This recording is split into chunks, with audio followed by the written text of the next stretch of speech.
오늘 말씀의 제목은 믿음 없는 기도에도 응답하시는가에 대한 제목이에요. 제목이 질문이에요. 오늘 말씀 이제 들어가기 전에 우리 사도행전을 잠깐 한번 생각해 볼까요? 사도행전은 어떻게 불리는가 하면 우리는 이렇게 사도행전이라고 적혀 있지만 어떤 분들은 교회 행전이다. 왜냐하면 교회가 세워지는 그 모습들을 찾아가기 때문에. 또 어떤 분은 성령 행전이라고 말해요. 왜냐하면 성령 하나님께서 사도들을 통해서 하나님의 교회를 어떻게 세워가는가를 이제 행적이 나오기 때문에 사도행전, 성령행전이다 이렇게 말합니다. 이제 성령 강림 이후에 이 초대교회가 유대 땅을 벗어나지 못했어요. 계속해서 핍박이 있었지만, 그래서 그 안에 갇혀 있다가 이제 10장, 11장 부분, 이제 드디어 우리가 지난번에 봤던 고넬료를 만났던 사건이 있죠. 그렇게 되면서 이제 교회가 사마리아를 넘어가기 시작해요. 이제 땅끝까지 복음이 확장되어지는 시작이 바로 이제 11장 부분이거든요. 그리고 나서 우리 다음 주에 보기에는 13장부터는 지난주에 받은 안디옥 교회 기억나시나요? 네, 그럴 수 있어요. 스리의 안디옥 교회를 중심으로 이제 세계 열방을 향한 선교가 바울을 통해서 이제 시작돼요. 이제 팍 퍼지는 그 부분입니다. 근데 복음이 확장되어진 것과 함께 또 뭐가 또 확장되냐면 이제 핍박이 같이 확장되어져요. 이제 여기서 이제 13장부터는 세계 선교가 시작되어지면서 교회 박해도 같이 시작됩니다. 오늘 함께 볼 부분은 12장인데 이 12장은요, 사도 야고보가 있어요. 예수님의 제자. 이 야고보가 죽으시는 순교하는 장면, 그리고 베드로가 감옥에 갇혔다가 다시 구출되어지는 것, 그리고 마지막 부분은 헤롯, 교만한 이 헤롯이 어떻게 끝을 맺는가, 그 이야기가 오늘 본문이에요. 같이 한번 들어가 보도록 할게요. 오늘 첫 번째 대주는 하나님께서 천사를 통해 베드로를 감옥에서 구원해내시는 그 현장입니다. 우리 1절과 2절인데 같이 한번 읽어볼까요? 1, 2절 준비되셨습니까? 자, 준비. 자, 1절, 2절입니다. 이번에 한 목소리 같이 해볼게요. 시작. 그때 헤롯 왕이 손을 들어 교회 중에서 몇 사람을 해하려 하여 좋습니다. 혹시 우리 장로님이 가장 말씀을 크게 해주셔서 너무 감사해요. 보시면 1절, 2절에 보시면 헤롯까지 합세해서 교회를 핍박해요. 이 헤롯 보면 이 헤롯이 예수님의 제자 야고보를 죽여요. 이 우레아의 아들이거든요. 이 우레의 아들이라고 했던 그 예수님의 제자예요. 이 야고보는요. 칼로 죽여버렸어요. 그리고 3절에 보면 야고보를 죽였더니 누가 좋아해요? 유대인들이 너무 좋아하는 거예요. 그래서 헤롯이 보니까 유대인들이 너무 좋아하고 즐거워하니까 유대인에게 만족을 주고자 이제 누구까지 잡아냈어요? 베드로까지. 예수님의 수제자인 베드로를 잡아가지고 죽이려고 딱 데려왔는데 그때가 언제 기간이었냐면 3절에 한번 제일 뒷부분에 보시겠어요? 그 기간이 언제예요? 무교절이라고 해요. 무교절. 무교절은 유월절과 연결되어져요. 무교, 그러니까 효모가 없는 빵, 그래서 맛이 없는 빵, 쉽게 말하면. 그래서 딱딱한 빵을 먹는 기간이 무교절이에요. 유월절. 이때였기 때문에 감옥에 딱 가둬놔요, 일단은 베드로를. 그래서 감옥에 갇혀 있고 지금 야고보 사도, 수장이었던, 초대교회 수장이었던 야고보 사도가 죽었어요. 근데 지금 다시 예수님의 수제자인 베드로 사도까지 죽기 직전이에요. 지금 잡혀갔어요.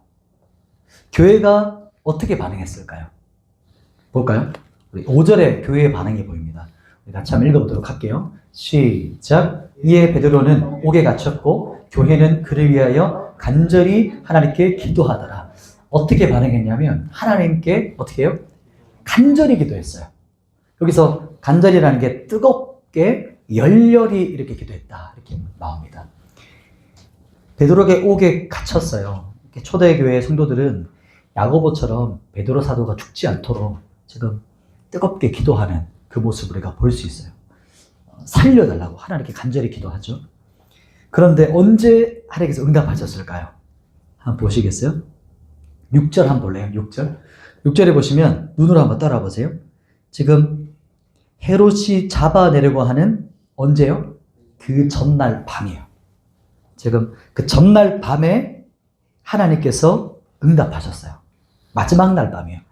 이걸 보면 하나님께서 우리 기도에 응답하시는 시간이 참 우리랑 좀 뭔가 좀 다르죠, 그죠?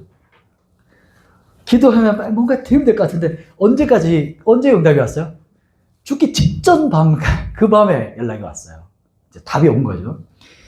이게 바로 하나님께서 원하시는 시간이에요. 하나님의 카이로스, 하나님의 타이밍이 바로 이 시간입니다. 우리가 생각하는 것과 참 다를 때가 많아요. 하나님께서 구원하시는 시간이. 자, 그러면 7절에 하나님께서 어떻게 일하셨는가? 7절 말씀은 같이 한번 읽어봤으면 좋겠어요. 우리 7절 같이 읽겠습니다. 시작. 호련히 주의 사자가 나타나매 옥중에 광채가 빛나며 또 베드로의 옆구리를 쳐 깨워 이르되 급히 일어나라 하니 쇠사슬이 그 손에서 벗어지더라. 아멘. 갑자기 하나님의 천사가 빛 가운데 감옥에 탁 나타났어요. 그리고 지금 어떤 상황이냐면 지금 죽기 전날 밤이잖아요. 여러분이 한번 베드로라 생각해 보세요. 그 다음날 목베개 나 죽어요. 그 전날 밤인데 지금 베드로 사도가 지금 어떠세요? 깊게 잠드셨어요. 숙면을 취하고 계세요. 지금 죽기 바로 직전 전날 밤인데 지금 또 어떤 상태냐면 양쪽 팔이 지금 묶여 있어요. 누구랑 지금 같이 수갑 차고 있냐면 간수랑 같이 수갑을 차고 있어요. 옆에 누가 자고 있어요? 간수 둘이 자고 있어요. 팔 벌리고 깊이 잠드셨어요. 이게 지금 이 모습이에요. 참 신기하죠, 그죠? 이것을 보면 하나님의 이제 평강, 하나님의 샬롬이 베드로 사도에게 충만하게 임한 거죠. 편안하게 깊게 잠드셨어요. 그걸 보면 지금 천사가 와서 베드로를 깨우는데 어떻게 깨워요? 옆구리를 쳤어요. 성경에도 보면 원어로 스트라이크라고 해요. 이게 때렸어요. 그냥 흔드는 정도가 아니고 베드로 사도니 일어나서 이게 아니고 안 일어나니까 때려버렸어요. 일어나세요. 이렇게 탁 때렸더니 이렇게 해서 깼거든요. 그래서 베드로가 깨워서 그때 이제 베드로에게 말하고 있는 거죠. 일어나서 빨리 이제 신발을 신고 급히 일어나세요. 이렇게 해서 탁탁탁 따라서 가는데 지금 어떤 일이 벌어져요? 손에 착고가 풀려졌고 따라서 나가는데 지금 뭐가 열려요? 문이 열리는 거예요. 감옥문이. 감옥문이 1차 열렸고 가는데 또 2차 자동문이에요. 그냥 열리는 거예요. 마지막 세 문까지 탁 열려서 한참 나와서 보니까 그 다음 어떻게 되냐면 12절 부분인데 그때 깨달아요. 오, 내가 진짜 구원받았구나. 하나님께서 나를 구원하셨구나. 그 전까지는 이게 환상인지 비몽사몽인지 지금 제일 이 시간에 비몽사몽이 될 수 있어요. 조심하셔야 돼요, 지금. 식사하시고 항상 주일 2시 이후 시간이 제일 위험한 시간인데 지금 비몽사몽 안에 계신 분 없으시죠? 다 깼나요? 지금 베드로가 딱 깼어요. 딱 깼는데 진짜 하나님께서 나를 구원하셨구나 라고 딱 깨달아요. 그리고 나서 베드로가 어디로 갔을까요? 구출됐어요. 구원받고 나서 베드로가 지금 어디를 갔을까요? 그게 바로 어디냐면 기도하는 교회 공동체를 향해 가요. 한번 보시겠어요? 12절 같이 한번 읽어볼게요. 12절 같이 읽습니다. 시작. 깨닫고 마가라 하는 요한의 어머니 마리아의 집에 가니 여러 사람이 거기에 모여 기도하고 있더라. 아멘. 베드로는 알고 있었어요. 지금 교회 성도분들이 뭐 하고 있을 거다. 모여서 기도하고 있을 거라고 알고 있었어요. 교회가 위기를 만나잖아요. 어려움을 만났을 때 이렇게 기도하는 공동체가 얼마나 귀한지 몰라요. 오늘 본문에 보면 기도하는 공동체를 이제 베드로가 알고 그곳에 갑니다. 그 기도하러 이제 성도들이 모였어요. 지금 마가의 다락방이라는 곳에. 그러면 이제 그 현장에 딱 갔는데 이제 두 번째 대지예요. 거기서 이제 어떤 일이 일어나는가. 제목은 믿음 없는 기도에 응답하지나 이 부분이거든요. 13절과 14절인데 우리 교독해 볼게요. 13절은 제가 읽고 14절은 여러분이 한번 읽어보도록 합시다. 13절 제가 먼저 읽을게요. 베드로가 대문을 두드린데 로데라 하는 여자아이가 영접하러 나왔다가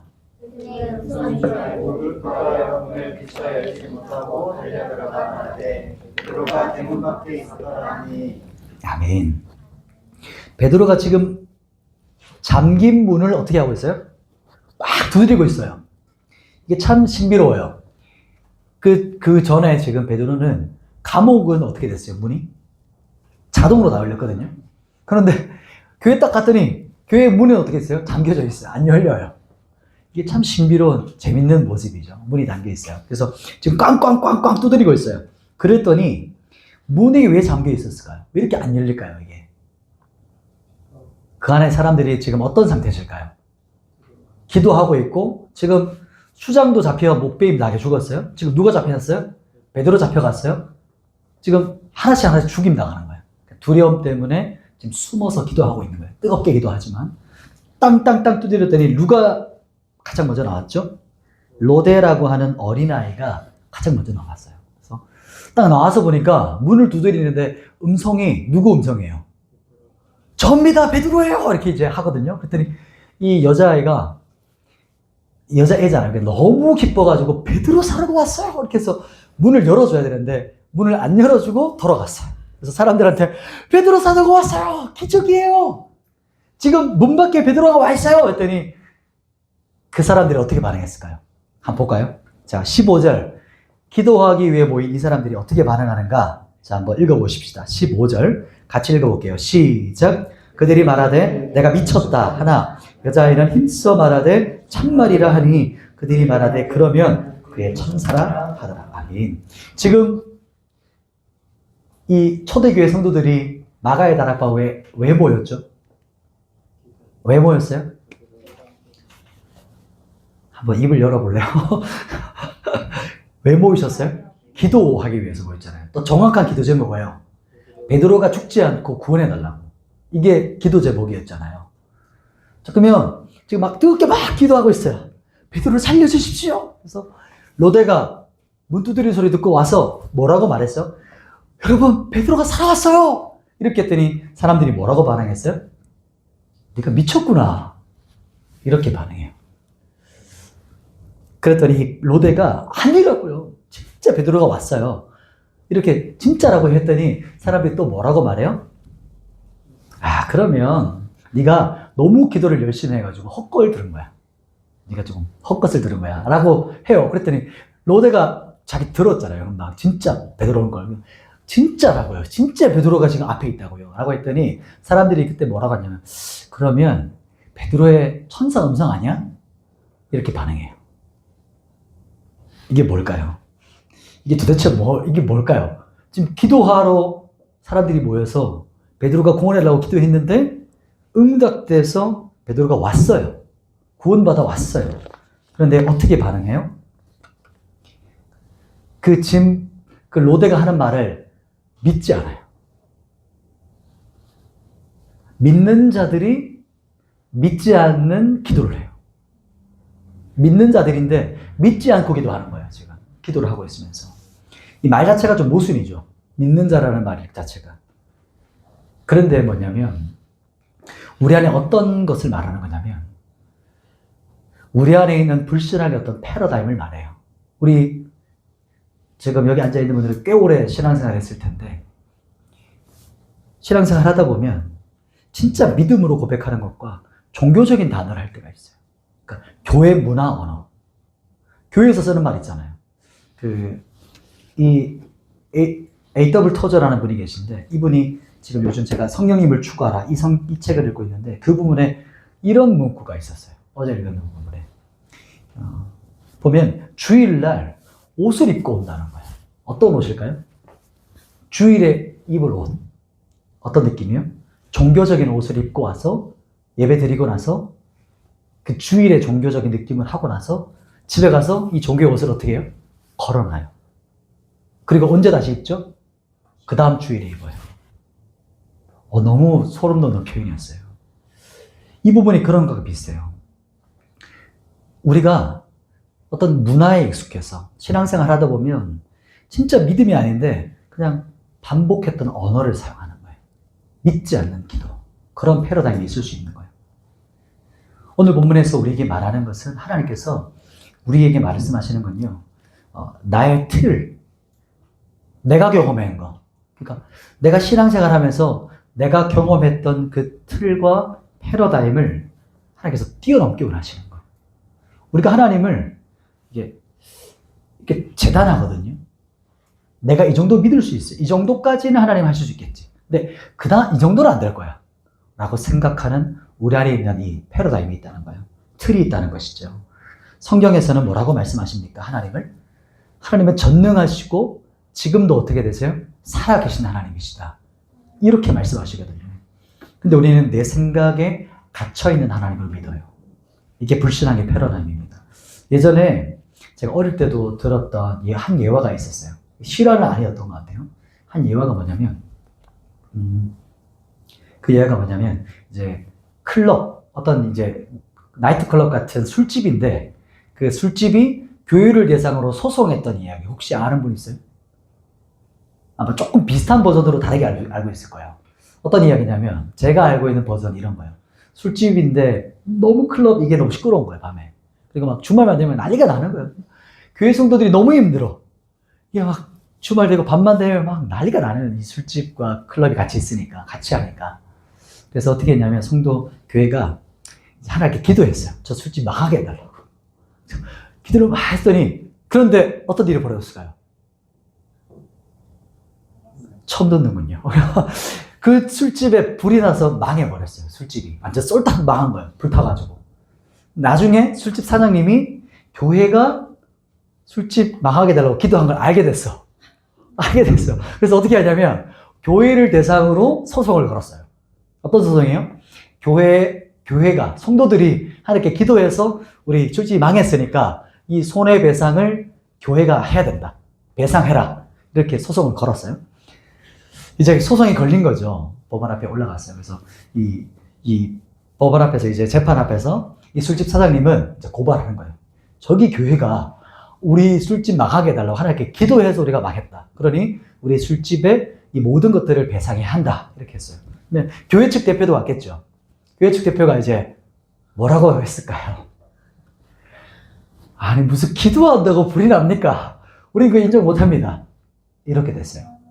그래서 판결 결과가 어떻게 됐을까요? 판결. 술집 사장님은 하나님에 대한 믿음 있음, 땅땅땅. 그리고 교회는 하나님에 대한 믿음 없음, 이렇게 땅땅땅 했어요.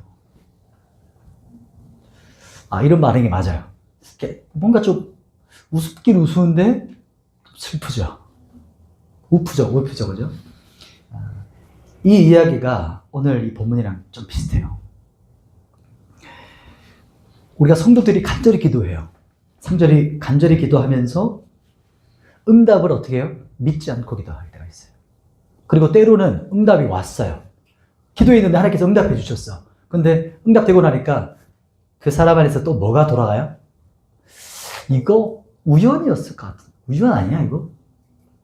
자연치유 같은데? 이게 바로 불신앙의 패러다임이에요. 오늘 본문에서 우리에게 질문하는 것은 지금 내가 하는 기도는 진짜 응답을 진짜 믿고 하는 것이냐에 대한 질문이에요. 우리가 평소 하던 버릇대로 있잖아요. 종교적인 단어들. 주일에 옷 입고 와서.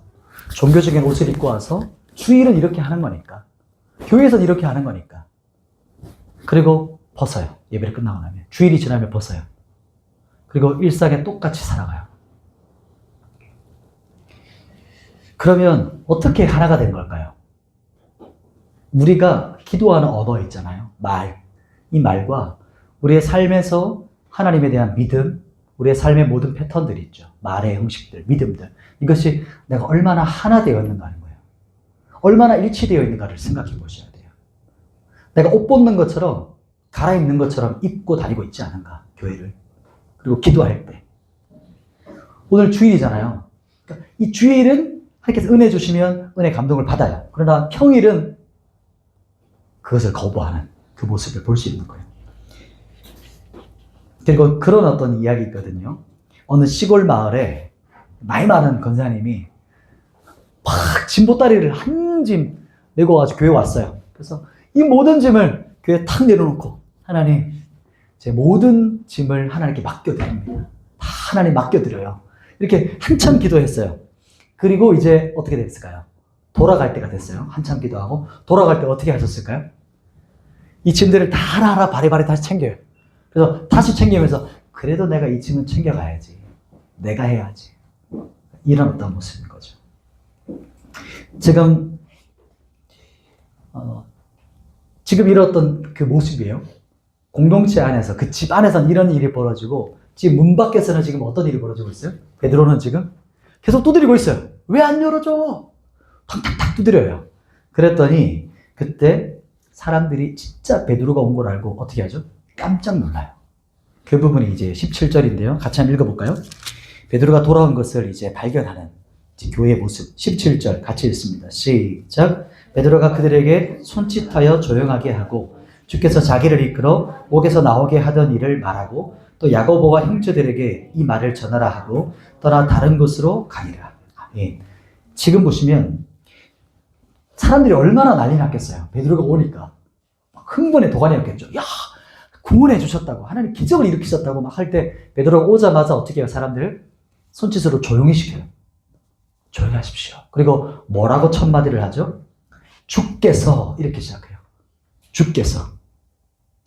중요한 것은 주께서 행하셨다는 거예요. 하나님이 주어라는 거예요. 우리가 기도하는 사람들, 혹은 우리가 기도 응답 받을 때 우리가 이렇게 말하는 걸 수 있었어요. 내가 기도해서 응답 받았어요. 이게 맞는 말이잖아요. 근데 뭔가 좀 이상하죠. 내가 기도해서 응답 받았어요. 내가 기도해서 됐어요. 그런가요? 그렇지 않죠. 하나님께서 하나님의 뜻 가운데 주도해서 행하신 거예요. 하나님이 주어시라는 거예요. 하나님께서 행하셨다. 그것을 바로 오늘 말하는 겁니다. 그래서 베드로가 주께서라고 말하면서 방금 있었던 일, 지금 그날 밤에 막 창고가 풀려지고 막 오는데 자동문 착착착 열려주고 천사가 이끌어가는 그 일을 이 초대교회 성도들한테 이제 막 간증을 하는 거예요. 얼마나 재밌었을까요? 얼마나 스펙타클했을까요?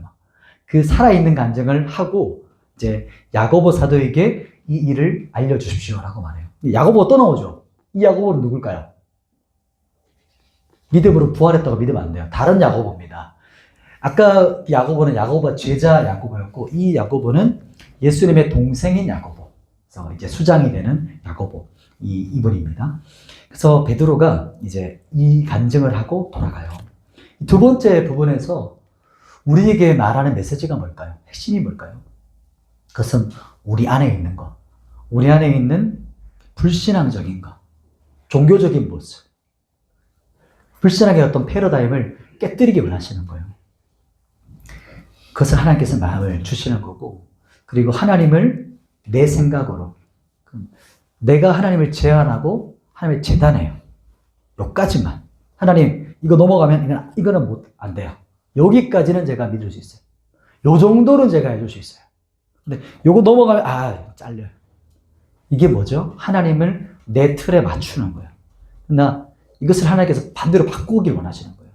내 생각과 내 틀을 누구에게 맞춰요? 하나님에게 맞추는 거예요. 하나님의 뜻에 맞추길 원하시는 거예요. 이게 바로 이 두 번째 부분에 우리에게 하시는 말씀입니다. 그리고 우리가 기도하지만 결국 그 기도를 이끌어 가시는 분, 주도하시는 분은 하나님이시라는 거예요. 내가 기도했지만 내가 해서 했어. 그게 아니고 하나님께서 우리의 기도를 통해서 역사하시고 주도해 가신다는 것을 말합니다. 오늘 마지막 부분인데 이 부분이 제일 중요한 부분인데요. 이제 헤롯이 등장합니다. 헤롯이 이제 18절 부분 한번 볼까요? 헤롯 부분인데 18절 부분을 같이 한번 읽어보도록 할게요. 18절 시작. 날이 새매 군인들은 베드로가 어떻게 되었는지 알지 못하여 적지 않게 소동하니. 아멘. 지금 베드로가 사라져서 난리가 났어요. 베드로를 어떻게 지켰냐면 4명씩 4패, 그러니까 4팀을 통해서 지켰어요. 두 사람은 어떻게 해요? 양쪽 팔 수갑 차고 같이 자요. 그리고 바깥 두 사람은 옥문 앞을 지켰어요. 그리고 이것이 바로 4명이 한 팀이었거든요. 4팀이 있어 지켰단 말이에요. 왜냐하면 예전에 베드로가 한번 감옥에서 나온 적이 있었잖아요. 천사를 통해서. 그래서 그런 일이 벌어지지 않도록 철저하게 지켰는데 또 사라졌어. 그 당시는 죄수가 도망가면 간수가 그 사람의 생명값을 지불했어요. 대신했어요. 죽임당했다는 거죠. 그래서 오늘 본문에 헤롯이 간수를 죽여라. 이렇게 하고 그는 가이사라로 갑니다. 가이사라는 황제에 지칭하는 이름이거든요. 그래서 황제에게 드려진 도시가 가이사라예요. 지금 거기 갔는데 헤롯이 나오잖아요. 성경 읽으면서 혹시 궁금한 점 없었어요? 헤롯이 계속 나와요. 예수님 태어나기 전에도 헤롯 나왔죠. 이 헤롯은 도대체 몇 살인 거예요? 이름이 똑같지만 다른 헤롯이에요. 그러니까 보시면 예수님이 태어나기 전에 아기를 막 죽였던 헤롯 있죠. 그 헤롯은 헤롯 대왕이에요. 헤롯 대왕. 이게 첫 번째 헤롯이에요. 그리고 세례 요한을 목 베어 죽였던 헤롯이 있어요. 그 헤롯은 누굴까요? 그 헤롯은 안티파스. 성경에서 보면 헤롯 안티파스, 그러니까 헤롯의 아들입니다. 그러면 오늘 본문에 사도를 죽이는 헤롯은 누구예요?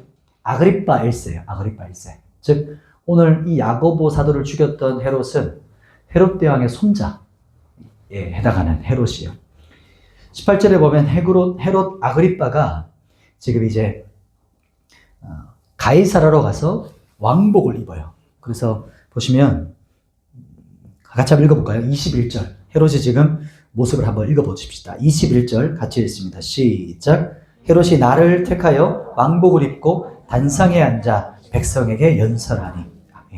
지금 헤롯이요, 한껏 이 왕복의 위엄을 갖춰요. 그리고 요세푸스라는 역사학자는 이제 은빛깔 나는 은빛이 찬란한 옷을 입었다 이렇게 말해요. 그리고 단상에 서서 이제 말씀을 증거하기, 말씀이 아니죠. 죄송해요. 단상에서 연설을 해요. 연설을 하는데 사람들이 어떻게 반응했을까요? 한번 읽어볼까요? 그 다음 절입니다. 22절 말씀인데 같이 한번 읽어볼게요. 시작. 백성들이 크게 부르되 이것은 신의 소리요 사람의 소리가 아니라 하거늘. 아멘. 백성들이 어떻게 반응하냐면, 와, 이거는 신의 소리예요. 사람의 소리가 아닙니다. 이렇게 반응하거든요. 이게 칭송이지만 이게 아부예요, 아부. 이렇게 아부하고 이게 맞춰준 거죠. 그런데 그 말을 듣고 헤롯이 어떻게 됐어요? 23절에 보면 하나님께 영광을 돌리지 않다. 이게 무슨 말일까요? 교만해졌다는 거죠. 교만해졌다. 헤롯이 교만함으로 자신을 높였다. 이렇게 말합니다. 성경에 보면 바벨론 왕 느부갓네살 알아요? 느부갓네살? 몇 명을 아시네요. 느부갓네살 왕이 있었어요. 이 사람은 역사 가운데 바벨론 제국을 다스렸던 왕이에요. 근데 이 사람이 어느 날 바벨론 그 넓은 제국을 생각하면서, 와, 이거 보니까 내 건세와 내 능력으로 이걸 다 했다. 나의 위엄을 봐라. 이렇게 스스로 막 도취됐어요. 교만함으로. 자기를 높여요. 그랬더니 그때 하나님의 심판이 임하면서 이 사람이 짐승처럼 돼요. 그리고 7년 동안 이슬을 맞고 짐승처럼 풀 뜯어먹고 짐승처럼 살아가요.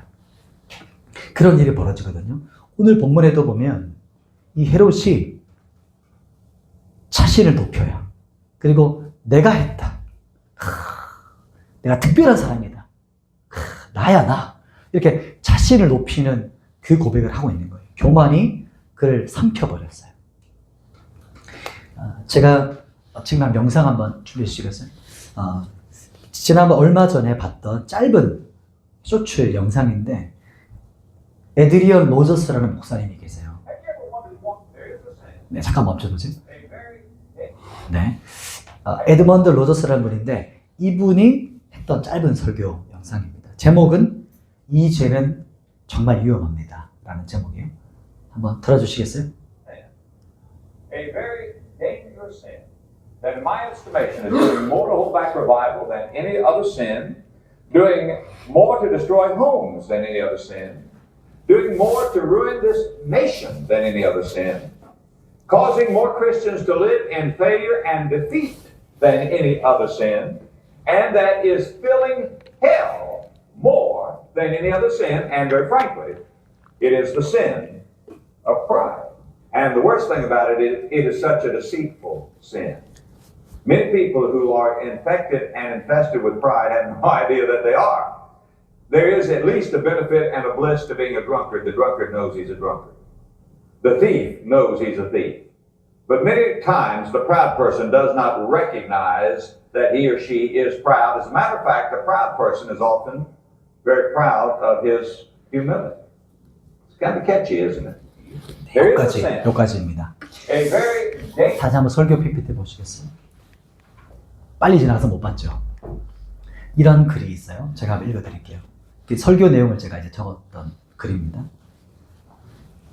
정말 위험한 죄가 있습니다. 제가 보기에 그 죄는 그 어떤 죄보다 부흥을 받고 그 어떤 죄보다 가정을 파괴하며 그 어떤 죄보다 그 나라를 망치고 그 어떤 죄보다 그리스도인들을 실패와 패배 속에서 살게 하며 그 어떤 죄보다 더 많은 영혼들을 지옥으로 보냅니다. 그 죄는 교만입니다. 교만이 끔찍한 이유는 그게 정말 기만적인 죄라는 겁니다. 교만에 감염되고 잡아먹힌 많은 사람들은 자신이 교만하다는 걸 모릅니다. 차라리 술고래가 나은 게 적어도 술 취한 사람은 자신이 술 취했다는 것을 압니다. 도둑도 자신이 도둑이라는 걸 알죠. 그런데 많은 경우 교만한 사람은 자신이 교만한지 모릅니다. 심지어 교만한 사람은 자신의 겸손을 자랑스러워 하기까지 합니다. 소름이지 않습니까? 방금 우리가 들었던 짧은 영상이에요. 정말 전에 이 짧은 영상을 듣고 몇 번 이렇게 다시 들으면서 좀 계속 묵상하게 좀 됐어요. 그럼 교만하다는 게 뭘까요? 교만이 뭘까요? 이 짧은 영상에서 우리가 생각한다면 교만하다는 것은 자신이 교만하다는 것을 모르는 게 교만이에요. 인식조차 하지 못하는 거예요. 더 처참한 교만은 뭐냐면 자신이 겸손하다고 지금 착각하는 교만이에요. 자랑하고 있어요. 이게 소름 돋는 거죠. 전 겸손해야죠. 겸손해요. 네. 가장 치명적이고 비참한 모습이다. 이렇게 말을 해요. 오늘 본문에 보면 헤롯의 끝을 볼래요? 헤롯이 교만해서 그의 결말, 그의 끝이 어떻게 되죠? 그 부분이 바로 23절이거든요. 23절 뒷부분에 보면 벌레에 먹혀 죽었어요. 벌레에 먹혀서. 나중에 헤롯이 단상에서 배가 아파서 움켜쥐고 쓰러지거든요. 그래서 사람들이 다시 예루살렘으로 데려가요. 근데 이미 데려가는 중에 요스푸스 학자는, 이제 역사학자는 이미 시체가 벌레에 먹혀가고 있습니다. 이렇게 표현을 하고 있어요. 25절에 보면 우리 오늘 본문의 이제 마지막 절인데 25절 말씀 같이 한번 읽어볼까요? 25절 준비됐나요? 마지막 절입니다. 같이 읽겠습니다. 시작. 바나바와 사울이 부조한 일을 마치고 마가라 하는 요한을 데리고 예루살렘에서 돌아오니라. 아멘. 이 개역 개정 버전인데 이 버전을요 이제 표준세 번역에서는 조금 다르게 번역을 했어요. 뭐라고 번역했냐면 앞에 PPT 있는데 같이 한번 읽어볼까요? 표준세 번역입니다. 같이 읽겠습니다. 시작. 바나바와 사울은 그들의 사명을 마치고 나는 요한을 데리고 예루살렘에서 돌아왔다. 아멘. 뭐가 좀 다르죠? 못 찾으셨나요? 뭐가 달라졌을까요? 부조하는 일을 마치고인데 표준세 번역과 공동 번역에서는 뭐라고 번역을 했어요? 사명이라고 번역을 했어요. 다르게 번역했죠. 동일한 원어지만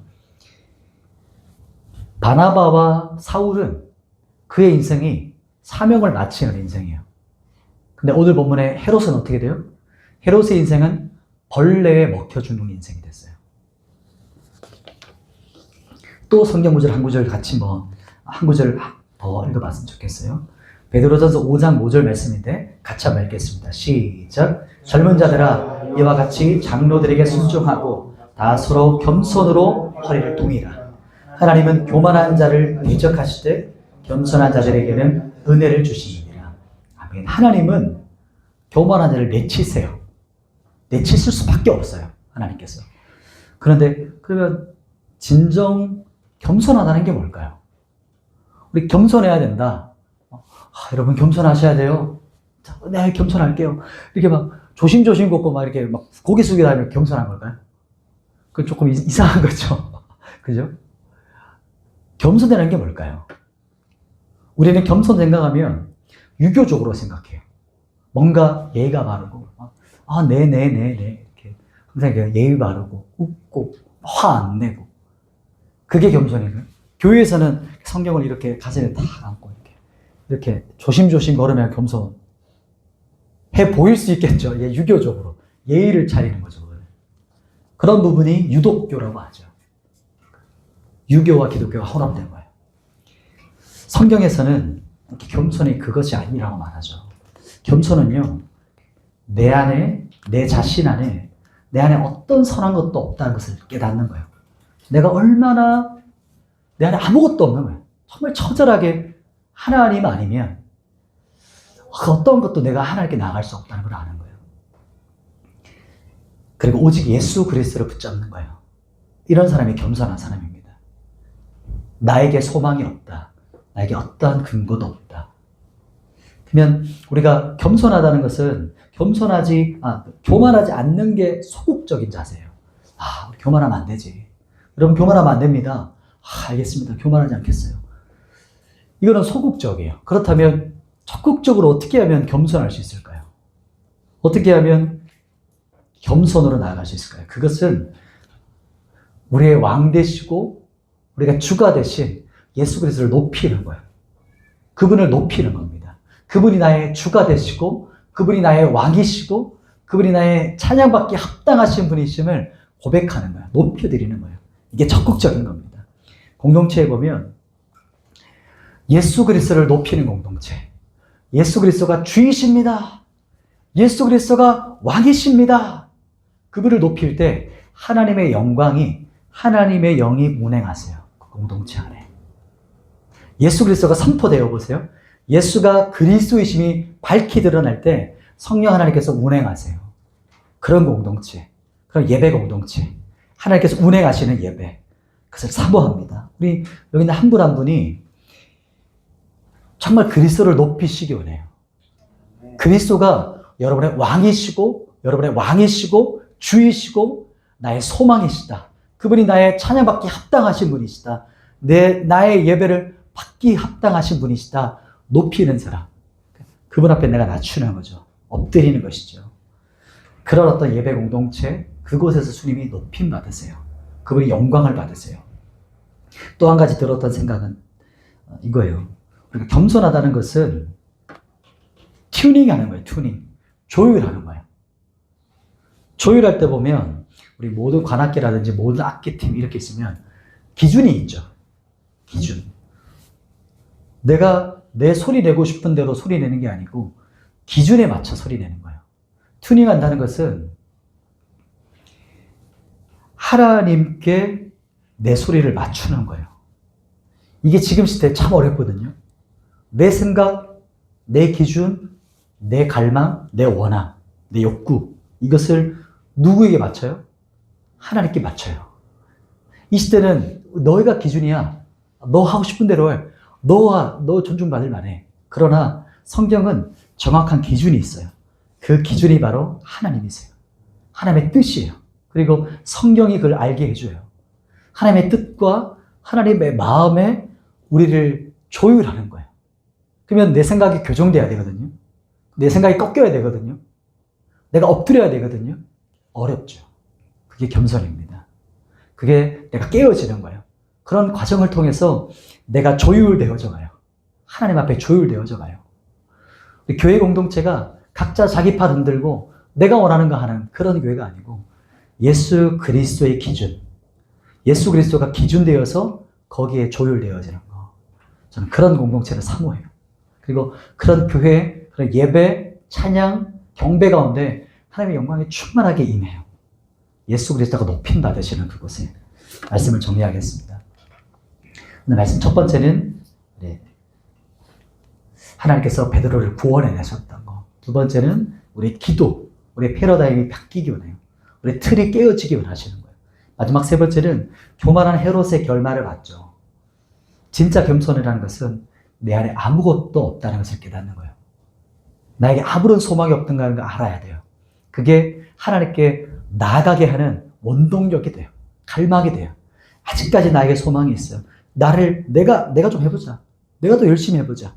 나를 붙잡는 근거가 아니라 오직 예수 그리스도를 바라보는 거. 이것을 우리에게 말하고 있습니다. 우리 같이 한번 기도할까요? 오늘 말씀 기억하면서 기도했으면 좋겠습니다.